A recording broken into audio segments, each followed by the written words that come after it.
ኣፍቃሪትካ ዘይተለመደ ጠባይ ክተምጽእዶ ጀሚራ ንኣብነት ከም ትዝድል ኣይትውልን ምስ ደወልካላ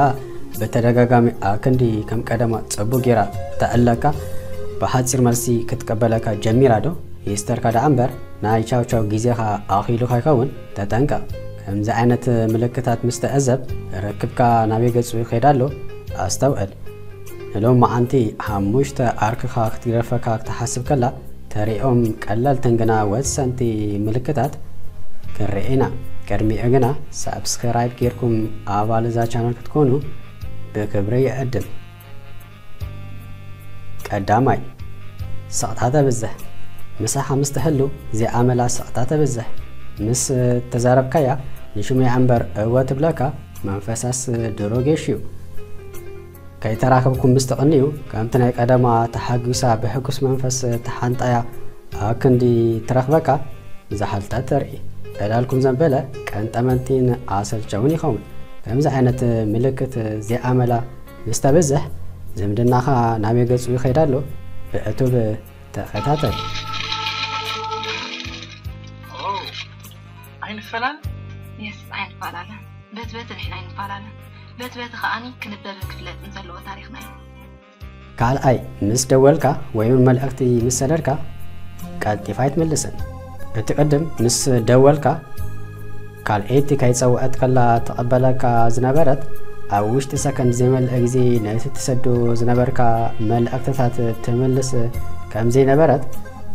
ምስ ደወልካ ኣይትቀበለካን ወይ ከዓ ደንጉያ ድሕሪ ሰዓታት ትምለሰካ ናይ መልእኽቲ ሞ ዝገደደ ቅድሚ ሕጂ ጥራዝ ሙልኡ ትጽሕፍ ከም ዘይነበረት ሕጂ ግና ብሓንቲ ቃል ክትዓጾካ ትፍትን ርጉጽ እዩ ኩሉ ግዜ ቀልጢፋ ክትቀበለካ ወይ እውን መልእኽትኻ ክትምልሰልካ ኣለዎ ማለት ኣይኮነን ምናልባት ስራሕ ሒዛ ትኸውን ወይ ነፍሳ ትሕፀብ ኣይረኣታን ትኸውን ካል ኣገዳሲ ምኽንያት ይሕልዋ የግዳስ ኣመና እንተ ተደጋጊሙ ንስተብሃል ከሊካ እዩ ሳልሳይ ኣክንዲ ምሳኻ ምስ መሓዙታ ትወፅእ ቅድሚ ሕጂ ንእምስ ትብላ ወላ እውን ኣገዳሲ ነገር ከለዋ ዝገደፈት ገዲፋ ትመጻካ ነይራ ምክንያቱም ንስኻ ልዕሊ ማንም ስለ ትሰርዕ ምሳኻ ክትህሉ ከላ ዓለም ዝተቆፃፀረቱ ኮይኑ ስለ ዝስማዓ ናይ ሰማይ ገነት ኣብ ምድሪ ከላ ስለ ተጥዕማ ቀዳምነት ይወሃበካ ነይሩ ኣብ ቢጫ ካርድ እንተ በፂሕካ ግና ምስ መሓዙተይ እንዲሁ ዘይተረፍ ቆፀራ ዘላትኒ ከምዚ ደው ኮይነ ከምዚ እንዳበለት ምክንያት ክድድረልካያ እቲ ምሳኻ ዘለዋ ርክብ እናጎደለ ይመጽእ እዚ ማለት ከዓ ቀዳምነትካ ይጎድላሎ ማለት እዩ በተደጋጋሚ ከምዚ ዓይነት ነገር ተፈጽም እንድሕር ኣላ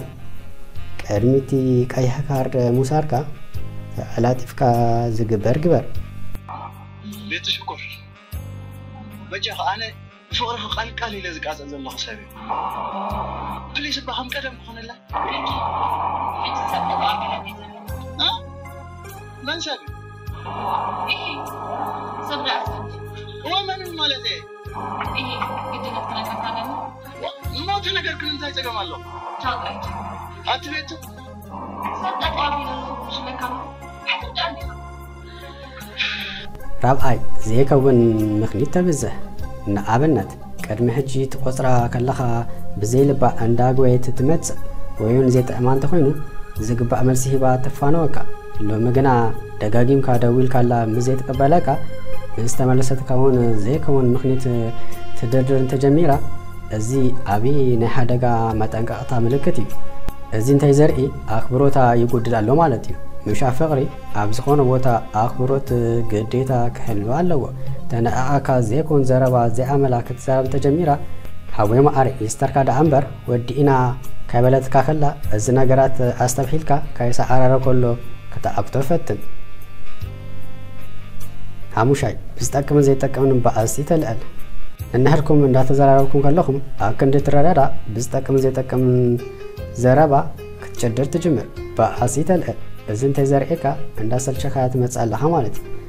በኣካል ክንረኸብ ሓይ ደፈናዋ ኣትንታ ክትኮን ደሎ ኣነ እኮ ስለዝናፈቅኩ ኸ ደው ኢለልክ ውይ ኣተ ዘይትገድፈኒ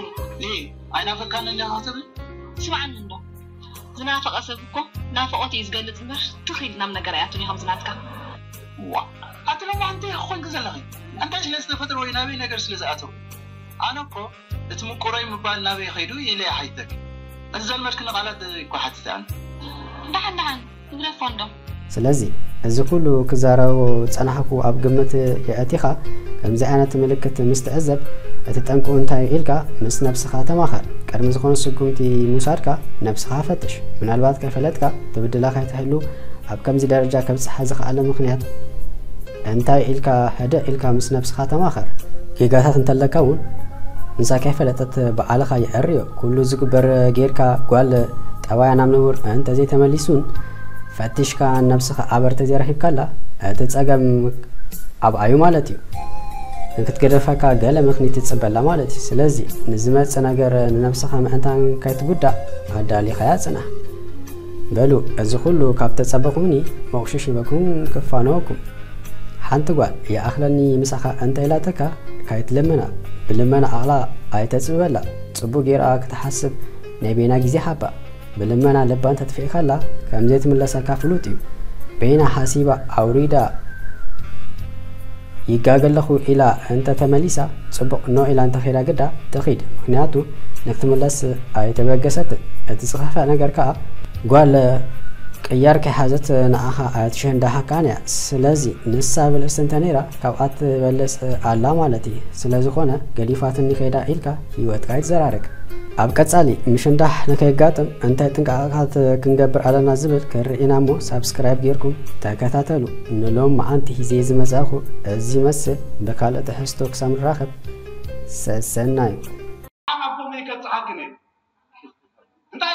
ይጣዓመክ እንዲ ጽደይክ እንደረሎ ዱም ይካሽ ኣጸቤታ ሶሪ ዓንዓ ከፍናዓ ክንባል እኳ ትበል